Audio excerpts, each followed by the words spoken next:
Hey, what's up, guys? Here on the Fire Sports Pod, where everything we got is hot. I'm your host, Zach Jackson, and we got another show for you guys today here on Season 6, Episode number 18 on the Fire Sports Pod. My name is Zach Jackson, here with our guest host and our co-host, Irvin, back at it again. We are powered by StreamYard, where StreamYard makes the dream yard go. And we're going to be talking to you guys with a couple segments we have for you all today on this Friday night. I should say afternoon, but it's about to be nighttime, about 4:47 on this January 10th. We got the first segment. We're going to be going over or recapping the Penn State versus Notre Dame game last night. 27-24, Penn State loses to Notre Dame to advance to the national championship to face either Ohio State or Texas. So we'll be going over that game extensively, and then we'll let you guys know who our pick for tonight's game between Ohio State and Texas. Then our second segment will be going over the All-Star voting and who we think is deserving of the All-Star selection, as well as our third and final segment will be going over some touching news in LA, the news with the wildfires that are in LA that are really just killing all sports and families and friends of all the kinds. They're just destroying houses, moving games, postponing games, canceling games, high schools getting burnt down, restaurants, all that crap. So we're going to be going over that and the extensive news from there. So let's start out with our first segment, and that is Notre Dame. As Notre Dame decides to get a big-time dub and finally get a good win against a team that is a formidable opponent in some people's case. Some people would say they're not that big of an opponent in Penn State. My biggest thing here, Irv, before I let you go, is the fact that the wide receivers for Penn State didn't catch the ball once in this game. They didn't have one completed catch in this game. Riley Leonard of Notre Dame went 15 of 23, 223, one touchdown, 2 picks. Didn't have the best of games. He really got pulled in by his defense and his other offensive guys. The wide receiver Jaden Greathouse had that one reception with down 7 with 4:23 left in the game, where he broke the cornerback's ankles and then went and received the football and then broke the safety's ankles to walk into the touchdown with nobody touching him. So he had 7 receptions for 105 yards and 1 touchdown. Jeremiah Love had 11 carries for 45 yards and a touchdown. Now, Drew Aller of Penn State was absolutely trash. This guy sucks. He went 12 of 23 for 135 and a pick. And Nick Singleton, this man was a beast. He was the entire team. He had all the points. He went 15 carries on 84 yards and 3 touchdowns. Tyler Warren, 6 receptions for 75 yards. That's the tight end for your guys' information. That's not the wide receiver. Drew Aller does not know how to throw a football. This guy sucks.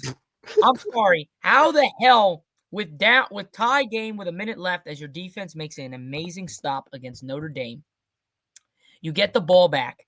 You're pressured. It's only second down. Why the fuck are you throwing the ball to the middle of the field when you're getting pressured? Just throw the ball out of bounds or take the goddamn sack and play for overtime. There's no need to throw a pick in that situation when the ball was clearly not even close to the wide receiver. It was like he was throwing the ball to the fucking defender. It wasn't even close to the wide receiver. I don't understand the decision-making, and this is all going to fall on Penn State's coach. He can't win against the big games. He can't beat the best teams. And yet again, he beat up an SMU team that had no reason to be in the playoffs. He beat up a Boise State team that only had Ashton Genty. And now he runs into Notre Dame, where he can't even get his quarterback to do somewhat okay. So I think this was an embarrassment for Penn State. They had this game. They should have won this game. They were up 10-0. Then Notre Dame went on a 17-0 run. And then Penn State went on a 14-0 run. And then Notre Dame went on a 10-0 run. Very weird how this game went. But the final score was 27-24. Irvin picked Notre Dame to win this, so you got that one right. I picked Penn State. I did pick the over of 44 on this game, which I got that right. And I picked the Nittany Lions to win by over 1. They lost by 3. So if it was the other way around and Penn State would have had the 27, I would have won all 3 of the categories in the bet. but I wasn't able to get the job done. So my ultimate thing is no matter who plays Ohio State, because I'm just saying Ohio State's going to win against Texas tonight. But let's say they do. There's no one, either Penn State or Notre Dame, that was going to give Ohio State a problem. The only reason why it was actually might have been that Notre Dame won is because the Nittany Lions are a division rival, a conference rival. So it would have been played a little bit closer. I think now Notre Dame's coming in, they're going to blow the doors off Notre Dame. And that's pretty much that. So I'll let Irv go and his thoughts and reactions from last night's crazy but boring game in college football. Well, I wouldn't say it was necessarily boring. I mean, it was a good scoring game. I It was mean, boring until the end, dude. The last 4 minutes of the game really cut. right? Yeah, yeah. I'm for me. I like I said in the other podcast, bro. Like Penn State was making terrible mistakes against the games in SMU, against the games against Boise State.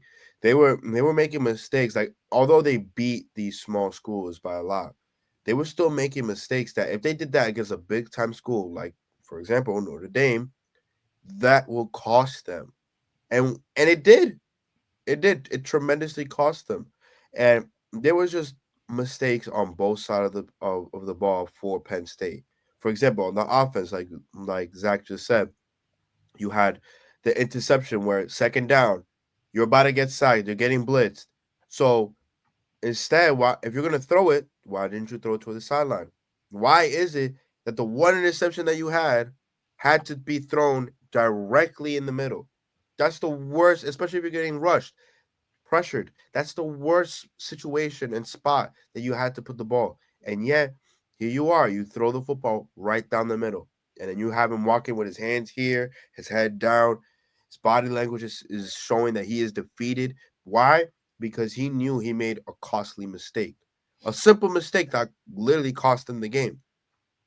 And then you have on the defensive side, the one that I think either helped Notre Dame tie with Penn State, Mm-hmm. where Greenhouse, all he did was a simple move.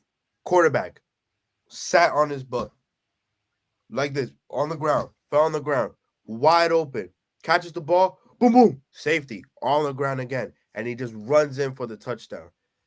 I'm telling you, Penn State against good schools, they don't have what it takes. They just make too many mistakes on both sides of the ball that against good schools, it costs them a lot. SMU, they were lucky that SMU wasn't scoring on the offensive side. They were getting great looks. Great looks. Oh, and also in the Penn State game, there was a lot of red zones where there was a lot of red zone play where you had Drew Aller. He would throw the ball to one of his receivers and they'll drop it right there in front of the end zone. It would either be too back or the receiver wouldn't reach it. So there has just been, a lot of different mistakes with Penn State. And, Notre Dame, they also had their mistakes as well. I mean, Riley Leonard, he threw an interception each game of the tournament so far. Last night, he had two interceptions. But, you know what I mean? He still played his heart out. He still ran the ball really well. He still found his open guys. He threw a touchdown. I mean, oh no, he rushed for a touchdown, I believe, And right? threw the touchdown. He threw okay, so he threw and rushed for a touchdown. So he's he performed really well. But do I think they have what it takes for the likes of Ohio State if Ohio State advances? It's not I an don't if, think so. it's just a win. Well, at the end of the day, it's sports. And what you got to love about professional sports is that you could have the best team in the world and there's still a chance for that underdog team to Obviously. beat them. Well, Texas is So, not like no pushover. yeah, but if we're really going to talk about that, I'm definitely going to pick Ohio State cuz just Texas is their offensive heavy team. They're not really their defense is not that good. Their wins are based off offense alone. So, do I think that Notre Dame has a chance against Ohio State? Their defense is pretty solid. I mean, I don't think they'll hold up for that long. They'll definitely hold up maybe the first two quarters, and then by the second half, I think the defense is going to run out of steam. But if a miracle happens, if Texas beats Ohio State and they versus Notre Dame, it's definitely going to be one hell of an offensive showdown between these two schools. But like I said, I had Notre Dame winning this, and my prediction was right. I knew that Penn State was gonna come up short, make costly mistakes, just like how they did in the Boise State game and in the SMU game. And I don't know. Congrats to them. Shout out to them for reaching the final. And let's see about tonight. Let's see who advances tonight. Yeah. All right. Well. What a way to say it, and what a way to transition into our next one, which is basically kind of just simulates what's happening tonight, which is Ohio State versus Texas, and I'm gonna give you my pick. I'm taking my Buckeyes to take down Texas. I don't think think it's gonna be close the first quarter and a half, and then by the end of the second second quarter, I think we'll have a 10-point lead going into halftime, and then I think we beat the brakes off Texas in the second half. We scored like 20 points in the second half. I think the final score is gonna be us scoring over 40. I'm gonna have us scoring 42, and Texas is gonna have I would say 24.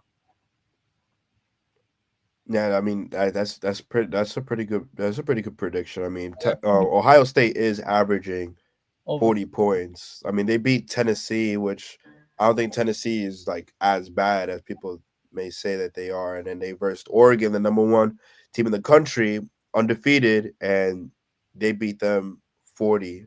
Like they had 42 against them. So I think them having 40 against that Texas defense is not.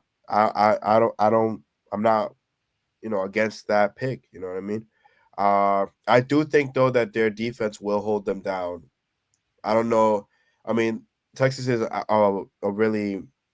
Texas has a really talented offense, but maybe 21. I don't know. I feel like passing 20 is just too generous because Ohio State's defense is really good. But I think they scored 10. I think they scored 10 in the first half. mm-hmm, No, I think they score 14 in the first half. mm-hmm. I think we're up 24-14 at half. And then I think they score 10 in the second half. That makes it 24. I think they score a touchdown early, and then it's a little close. We're only up. There's definitely going to be a lot of field goals though. We're going to be up by 2 touchdowns, and then if they're going to score that to get into between 2 touchdowns, and then I think we just keep scoring, and then they kick a field goal, and then it's going to be 42-24. Yeah, I agree with that. I just think having there's going to be a lot of field goals, and I just think them having over 20 points. I don't really see it because again, Ohio is really good in defense, but I have Ohio maybe. I'll say maybe like 40 to like I don't know 21. I'll go with 21. So 40-21. Yeah, 40-21. All right. So now we're going to move on, guys, to our second segment of today's show, and then we'll be going over our NBA All-Star voting / selections, who we think deserves to be in the All-Star game this year. And so-called this year is going to be a new thing. We're going to have a tournament of a couple teams playing against each other and whatever. So we'll see how that goes this year. It's going to happen in February, so we'll see what happens. So here's from Twitter. Shout out to Twitter. Showing up this stuff here, and we're going to be going over the front court for both the West and the East, and the guards for the West and the East.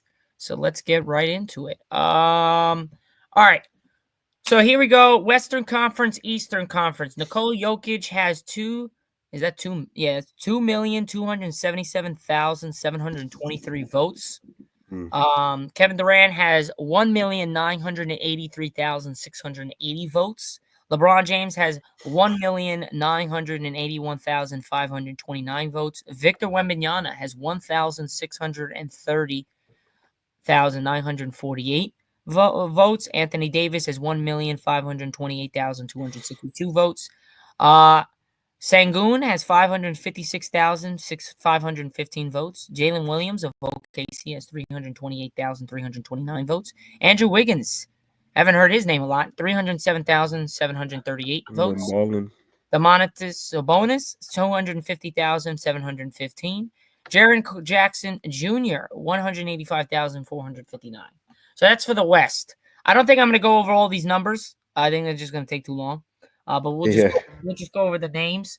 Front yeah. court for Eastern Conference is Giannis of Milwaukee, Jason Tatum of Boston, Karl Anthony Towns of Knicks, Paulo Banchero of Orlando. He's coming back today for his game. Jimmy Ooh, Butler okay. of Miami, Franz Wagner Orlando. I'm surprised Jimmy Butler is in this, even with his suspension.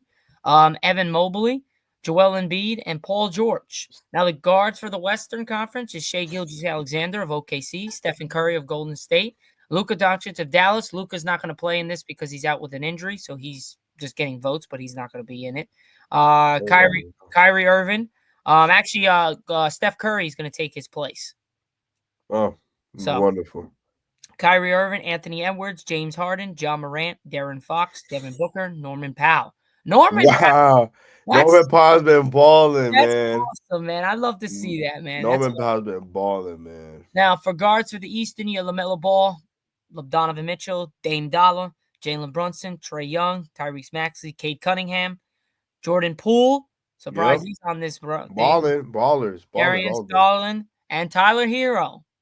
Yeah. So we got a lot of we got a lot of surprises here. Yeah. A lot of surprises here. So let's go with our rim here. Who do we think? How is the format there, Irv? I know you have something on your phone. What's the format looking like? So when you open the NBA app, it's gonna tell you to click basically to vote for the 2025 All Stars. So then once you click it, it's gonna show you like it's gonna show you three sections, three side to side like this.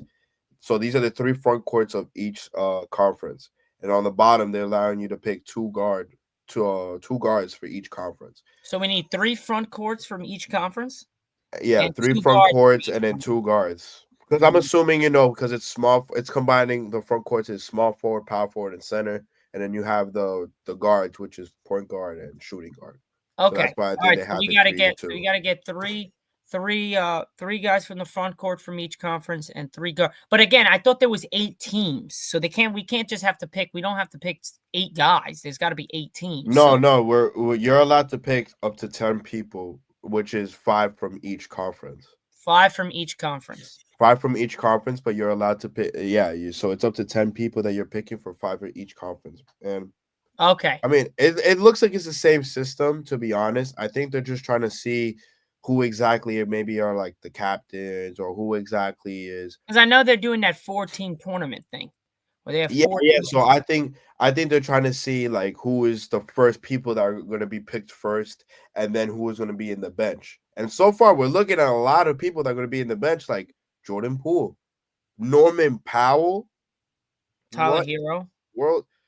I mean, Tyler Hero's been balling too. You got a lot of ballers here, man. Seriously, Tyrese Maxey should definitely be higher. Yeah, but Trae Young's been balling. I think he's been a little bit better this year than Tyrese Maxey. Yeah, I mean, this is definitely just fan voting. I think. But to be honest, if we go through the list right here, I like Nikola Jokic at 1. I'm not spawned with Kevin Durant at 2. LeBron James at 3. I'm fine with. Victor's up there at 4. Davis is up there at 5. Sengun's been balling. I like the way he's been playing. Jalen Williams is a silent one. He's been playing great with OKC. Andrew Wiggins is a little bit of a shocker. I haven't followed Golden State as much, so yeah, he has been really really efficient lately. Obviously with Curry being on a day-to-day, sometime Wiggins will have to step up, and he has stepped up. Him and Kuminga have been a really good duo. And I think Wiggins, average right now roughly 20 points. I think it averages like 25 and 5, but he's shooting like 40% from 3, 50% from the field. Like he's just been that number 2 option that we've been looking for. Like we were looking for Timberwolves Wiggins, and he's slowly, him battling through personal family issues and stuff. Like he's still balling. So yeah, that's well deserved. Well deserved. All right, so let's make our picks here. For the front court for the Western Conference, I'm going to pick 5 guys from each front court and guards that I think are the best of this. So we're just 5, going to. So this is what's going to happen. 5. So we could go to our third segment. I'm gonna pick 5 from the front court of the Western Conference. You're gonna pick 5. All right. I'm gonna pick 5 from the front court in the Eastern Conference. You're gonna pick 5. I'm gonna pick All right. 5 from the guards in the Western. You're gonna pick 5, and I'm gonna pick the guard, and then that will be it. And those are the 5 team players that are the best of the best of out of these 10 selections. Perfect. All right. All right. So from the front court for the Western Conference, I'm gonna stick with Nikola Jokic. I'm gonna go with Kevin Durant, LeBron James, and I'm gonna take Victor. I'm sorry, but I'm gonna take with the first 5. This one is just too top heavy. There's really no. Mhm. You can't tell me that the 6th to the 10th spot anybody is better than the first 1 to the 5. So I'm taking the first 5. That's Nikola Jokic, Kevin Durant, LeBron James, Victor Wembanyama, Anthony Davis. What do you got? Mm, okay. Jokic MVP for sure. Okay. I'll take Kevin Durant. He's a bucket. LeBron James, you have to put him in there. Victor Wembanyama, for sure. I'm not taking Davis. Give me Domantas Sabonis. He is a certified baller. He is a really good playmaker. Rebounds, I think he averages close to 15 rebounds a game while scoring 20% from the field. And he has helped the Kings throughout the season. Obviously, they're not as good now because Fox's injury and everything, but he's still a really good player. He's really good at the center position, and you know what? The Lakers haven't been producing as much either, in my opinion. I don't know. I just think that if we're talking about player, I will go with some Sabonis. In my Okay. opinion, I'm just All going. right. Now the front court for the Eastern Conference. There's no doubt about I'm taking Giannis. He's averaging over 30 a game. Over 30 a game. I'm taking Jason Tatum with the Boston Celtics. I'm taking Karl Anthony Towns. There's no surprise there. Karl Anthony Towns has been balling for New York. I'm gonna go out on a limb here. I'm taking. I'm gonna go with Paulo Banchero. That's my guy. Even though he's been injured, I like him a lot. And I'm gonna go out with a limb here, and I'm taking Evan Mobley. I like the way Mhm. he's been playing in Cleveland. So my 5 out of the front court for the Eastern Conference is Giannis, Tatum, Towns, Paulo Banchero, and Evan Mobley. I think Joel Embiid, Paul George has just been too much hurt of late. Franz Wagner's been hurt a lot. Only reason I'm taking Paulo Banchero because I know he can bounce back and like this and be back to normal. Jimmy Butler, I just don't like all the drama that he's attending to in Miami. He's not being a team player. I get he wants to be out. There's other ways you can do it. Not just not playing is just for me is a disrespect to the game. I mean, you just play, dude, and figure it out as time goes. But that's why I'm going to take Evan Mobley. I just like the way he's playing in Cleveland. They're playing back to the big man thing. Jared Allen, Evan Mobley, the 2 big men. They always said when they tried it out and brought those 2 in, oh, it can never work. 2 big men, solid big men that are back in the day can never work. Well, they're working. They got the best record in the NBA right now, and they only got 4 losses on the year. So I'm taking Evan Mobley, Paulo Banchero, Karl Anthony Towns, Jason Tatum, and Giannis Antetokounmpo. What do you got? All right. I'll stay with Giannis. I mean, he's really dominant. I like Giannis a lot. I'll take Jason Tatum. I like Karl Anthony Towns. I don't think Paul. I mean, Paul Banchero has been balling really well, but I feel like ever since his injury, him coming back tonight, looking forward to seeing him play. But I don't think I would pick him. I mean, there's been plenty of guys that have played, because obviously because of his injury, you know what I mean. But I think we should also put into consideration that there's been guys that have been balling while he was injured that I'm gonna guess who you're gonna put. who deserve to be up there. So The guy right below him. yeah, Jalen Brown. I Jalen Brown averaging, I think, 20, 23 points for the Celtics so far. Him and that duo, Jason Tatum and Boston, they're really dominating the East right now. I like what they're doing over Well, there. So technically, I'm Cleveland's dominating me. well, technically, yes, Cleveland is dominating, which takes And me to my last pick, uh-huh. Evan Mobley as the 5th spot. I Okay, like so Evan. we agreed with the We Evan. agree. Evan Mobley definitely has been balling. I'm actually surprised to see that I see him beating here, and not Jared Jackson. I mean, not Jared Jackson, Jared Allen. Jared Yeah, Allen I is would have liked to see also. Jared Allen in I'd there. rather see Jared Allen than Embiid. I think he's only here because he's a former MVP, and if a former MVP is not in the top 10 in voting for All Star, then that's a big problem. So I really think, you know, I'm surprised Paul George isn't here. He hasn't had the really good I'm year. surprised that Paul George is here too because he hasn't been having a good season either. I don't, or maybe he has and it's just going under the radar or something. But Yeah, Jared Allen has been playing, I like Jared Allen. Jared Allen has You could been put getting you games could with put Donovan 20. Mitchell in this shit. Yeah, I mean, I don't see him even at the bottom. Yeah, wait, no, yeah, he's in Donovan there. Mitchell's a He's in there. guard. Yeah, he's in there. I forgot he's a Yeah, guard. yeah. But But I mean, having Embiid and Paul George, especially the season that the 76ers have, I don't know why they're up there. To be honest, I really don't. I like to see Allen better. I'll take Brook Lopez. You can put in there, bro. He's been having a really good year for You Milwaukee. you could take anybody else in the East. If the Philly has not been having a good season, the Yep, only player that deserves to be in this All Star appearance is Curry. Tyrese Maxey. I Without agree. a doubt. I Other than agree. that, I should not see Joel Embiid. I should not see Paul George. I should see Brook Lopez. I should see Jared Allen. So, but my top 5 front courts for the East is Giannis, Tatum, Towns, Jalen Brown, and Evan Mobley. Those are my 5. Cool. My 5 for the guards in the Western Conference. I'm going to stick with Shea. I think he's winning MVP this year. I like Shea. I'm taking Steph as always. I'm Luca is not playing the All-Star game, so because I believe he's injured, he's going to be out. Kyrie Irving is also injured, but he'll be back. So I'm going to take Kyrie. We all want to see Kyrie in that tournament. I want to see it. That'll be nice. So that's 3. I'm taking Anthony Edwards. That's my guy. And I'm going to go out on a limb here. I'm going to go with De'Aaron Fox.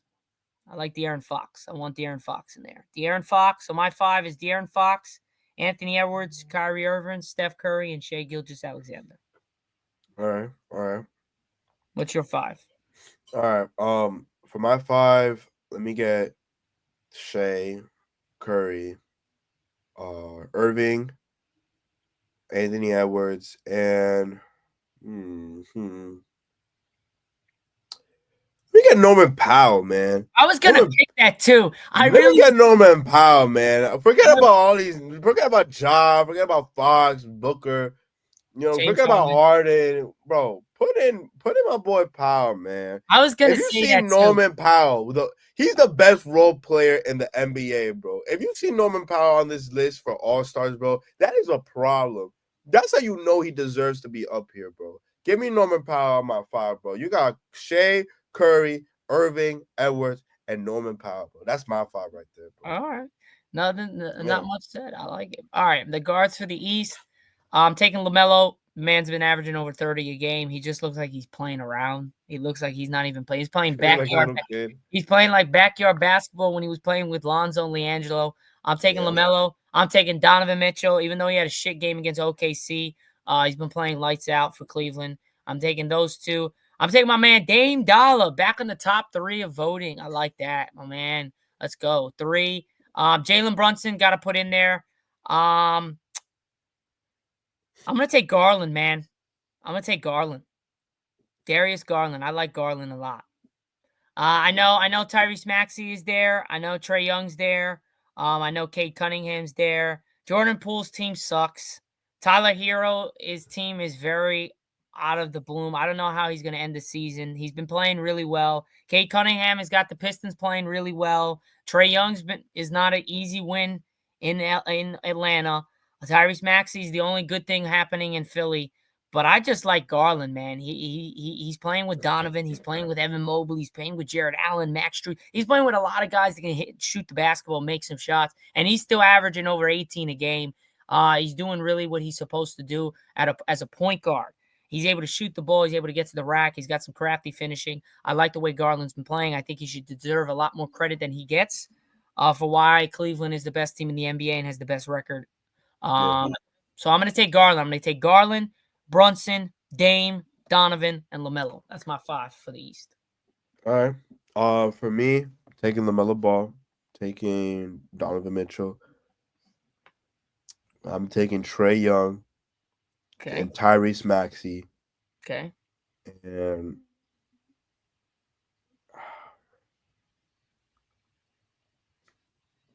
Go what you want. I know what you yeah, want. I'm taking Cade Cunningham, I bro. knew it. I knew it. I knew I'm it. I taking knew Cade it. Cunningham. I'm sorry, but Dame, and Jalen Brunson, they're fantastic players. Don't get me wrong, bro. You cannot go wrong with Trey Young, Tyrese Maxey, and Cade Cunningham. You have ballers on terrible teams, bro. Can I explain though for 1 second? Can I cut Go you off ahead. for a second? Go Okay, ahead. so Go the ahead. reason why I put Dame in there, tell me not, but it's very hard to play with Giannis. I think No, yeah, I think it's extremely hard. And Giannis has really upped his game this year. He is passing the ball like he's never passed it. He's been moving the basketball. But yeah.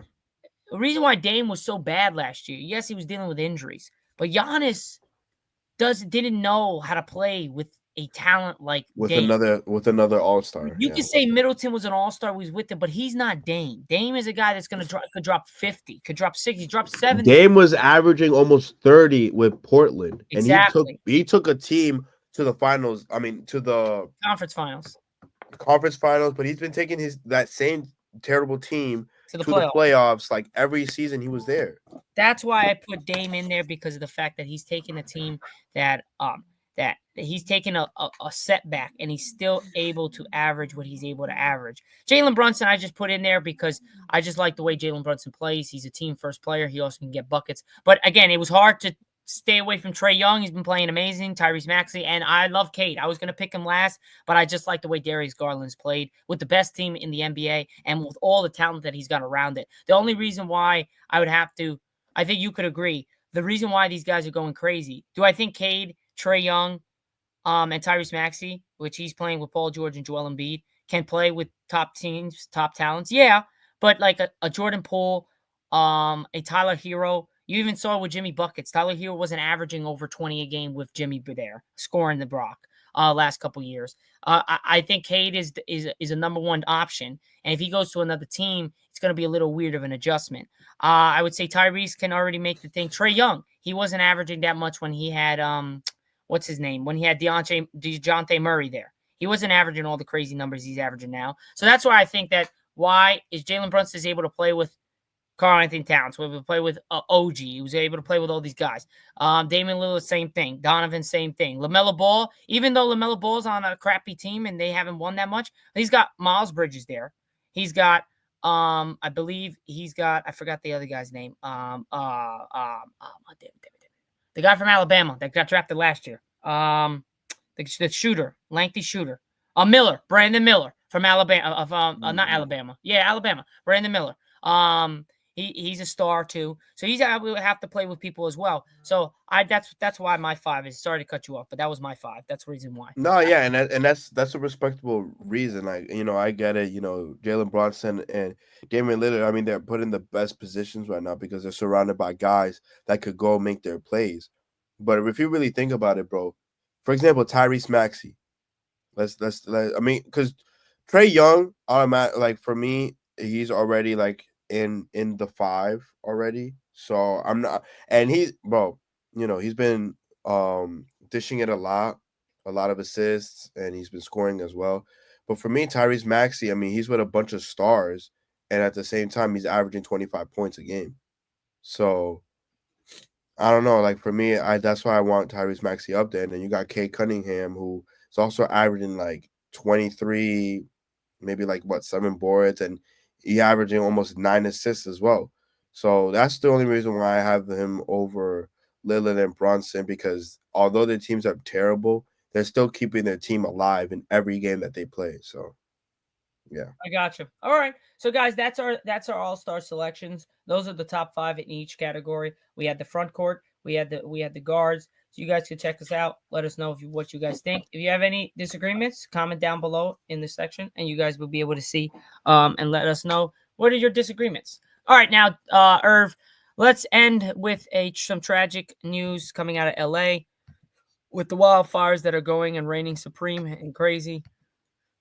Still, they're getting somewhat control over it, but it's still not up to date. But for live updates, Los Angeles wildfires, At least 10 dead, 100,000 told to flee as an alert system fix is underway. 47 minutes ago, officials expect to accomplish significant containment on parts of the Easton fire until the evening. Approximately 166,800 residents are under evacuation warnings. Some residents being denied by the FEMA after filling out a form of LA County officials says. City to host a 4 p.m. virtual meeting for residents impacted by the Easton fire. Where things stand as firefighters work to get Los Angeles blazes under control. I was watching a TikTok earlier, Irv, and I mean, when I say it looks like a horror zone, it looks like the apocalypse. Holy crap. It looks like the apocalypse.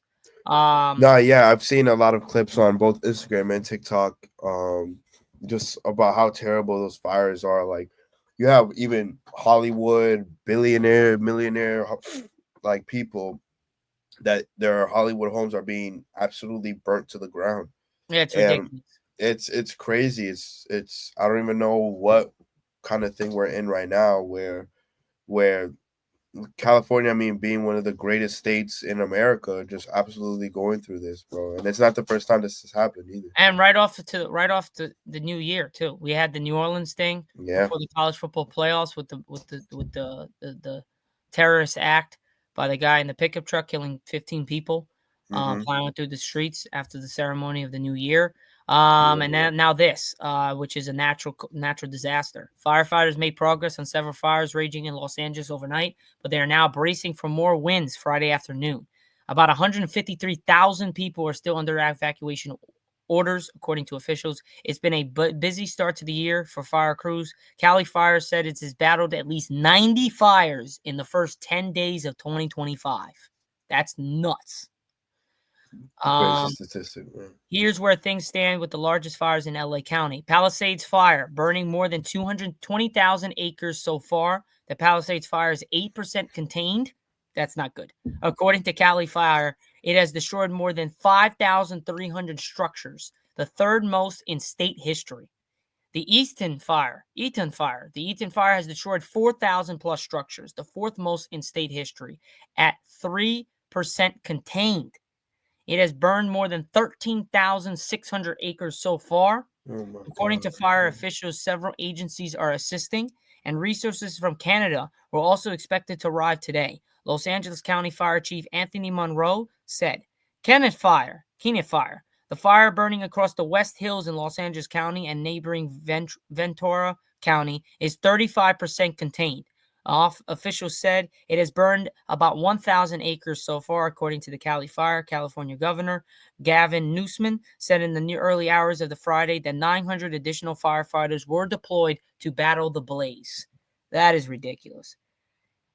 At least 5,000 structures destroyed by the Palisades Fire. The first began on Tuesday and has burned around 20,000 acres, 31 square miles.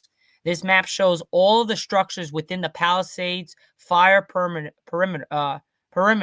At least 5,000 of these structures have been destroyed this week, according to Cali Fire. So if you guys look at the map here, fire perimeter is all the red.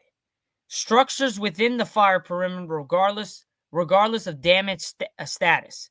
All the yellow is structures. So look at that. All the yellow is basically surrounded by fire. Yeah, especially that middle part right there. I don't know if you can see it. Santa Monica is right next to it. Los Angeles County is here. The Santa Monica Mountains. The iconic Malibu restaurant Moon Shadows has been completely destroyed. Malibu's over here on the left. Pacific Coast Highway is engulfed. Palisades Charter High School suffered extensive damage. They're right in the middle of that shit. And then Pacific Palisades is all burnt. It's pretty crazy on how this is crazy. The fire perimeter data on January 9th of 2025 at 8 p.m. destroyed the structure data of Cal Fire. Structures within the fire perimeter have necessarily been affected by the fire. Cali Fire numbers are primarily based on aerial assessments that detect the heat signatures. These may include homes, businesses, and outbuildings such as sheds, chicken coops, or motor homes. Sources: California Department of Forestry Fire Protection. This is ridiculous. I mean, what the hell? So devastation, response, emergency alert, aerial firefighting, the forecast. I mean, this is out of control. Yeah, and because of all these fires, a lot of teams in the Los Angeles, California area have been canceling, their Yeah, practices. The Los Angeles Rams are now playing in they're playing where, I mean, in Minnesota, right? yeah. Because they were supposed to get home field, but No, there was no. So they were gonna get home field, but they're gonna play in Arizona. okay, so they're gonna play in Arizona now. Like, this fire has just really been affecting not just people, hundreds of thousands, maybe millions of people in the area, but it's also affecting a lot of professional sports teams as well. You know, this fire is no joke. This fire is literally it's insane how this just happened out of nowhere, and Yeah, it's ridiculous. especially to kick off the new year as well. Yeah, and Steve Kerr's mother's house, the house that he grew up with, is burnt to a crisp. JJ Yeah, Redick's new house that he bought for the coaching of the Lakers is burnt. Multiple millionaires and billionaires, like Irv said, have lost their $1 million houses yeah, because of the fires. High school sports in South Bay canceled due to ongoing fires. The Lakers game against the Hornets last night was postponed. Even next week, it's potentially going to be postponed. The hockey team, the LA Kings, has postponed their games. And like Irv said, the Rams playoff game that was supposed to be held in SoFi Stadium has been moved to Arizona. They're going to be playing in the Cardinals Stadium for their playoff game on Monday night. So it's not just affecting the people in LA; it's also affecting sports in general, yeah, and stuff like that. A lot of people, and the last thing I'll say for this update is that a lot of people are saying that this has something to do with God. And in the Bible, technically, according to everybody that's been saying around TikTok, whenever it's this thing was supposed to happen, but they also going back to that award ceremony that was held last week, where they said, they kind of like they kind of made fun of God in some this way as a joke or whatever the case is, and a lot of people are saying, well, this is God punishing them. And I think it was held in the LA area. The Rock was there, Vin Diesel was there, everybody was there. So people are saying that that has something to do with it. Do I think that's true? I mean, if you're religious enough to think that that's going to happen, then to each his own. You can believe what you believe. But for me, I just think that it's California, dude. It's just it's so dry there. There hasn't been rain in months, and and if you have ever learned about fires, a little spark in a vast land of grass, green trees, whatever, could trigger a fire, and it could start out of nowhere. Yeah, it could be a cigarette that was flown in the air and a wind pushed it, and the ashes fell onto a grass, and it starts the fire. We don't know. We actually don't know. I believe the cause of the fire. Um, I do not believe we know the cause of the fire. I think we'll know after everything is contained. But the fact that we only have 8% and 3% and 35% of the three biggest fires in LA contained, that's a bad thing. And yeah. the Nothing, worst, nothing is remotely close to 50%. no, and the worst ones are 3 and 8. And we're at a Yeah, 3 and 8%. The least worst one was 35%. And mhm. that still has burned over 1,000 acres. So I don't know, man. We got a problem. I also think that there's got to be there's no way that we can't put out the fire. We got so many resources. Why isn't there not like, you know what I mean? Like, I'm not saying they're not putting effort into putting out the fires. I just think that there's no way a fire should be going on this long with all the resources that we have. I don't know if you agree on that. I mean, bro, like, we're running out of resources so much that we're literally going to the ocean, filling it up, filling military planes with water just for them, to sprinkle, like, the water all over California. And there's been a lot of fire. I mean, what's it called? Firefighter houses that have run out of supplies. That have run out of, they're running out of water pumps and all that stuff. So we definitely need the supplies. We need rain. We need rain. Yeah, We need rain at bad. this point California needs rain, and that's a side where they haven't seen rain in such a long time. I don't even remember the last time it rained in Let me California. see. Let me see. Last time it rained in California. So the last time, hold on. So past weather in Los Angeles. Let's see. All right, hold on. I'm looking at the past 2 weeks. If this damn thing loads. Hold on. A dangerous, dry Southern California was ready to burn, it says. Hold on. It says tens of thousands of people were ordered to flee their homes. Blah, blah, blah, blah. I can't. It's not saying. When was the last time we had rain? All right, I can't find the last time they had rain. Oh. The last time Southland saw similar dry condition was early in 2023. So the last time was about 8 months ago, which is absolutely crazy. Last time Los Angeles recorded a rainfall over 1/10 of an inch, the threshold that officials typically consider helping for thirsty plants and reduction of a wildfire risk was May 5th, when downtown received just 0.13 inches of rain. What? No, there's no way. No way it hasn't rained since May 5th. That's retarded. It's safe to say that one of the top driest starts to our rainy season on record, said plants are dry as they are normal are in October. I found California can run. I What found is here it? that California's biggest drought years was from 2012 to 2016. So they didn't have rain for about 4 years, and then it rained, sometime in in 2016, So and they then haven't had rain in 8 months, dude. so then in 2017, there was wet periods between 2017 and 2019. Those were the rain years where it kind of rained the most. But then they came back as drought conditions have largely continued through 2021, 2022, 23, and 24.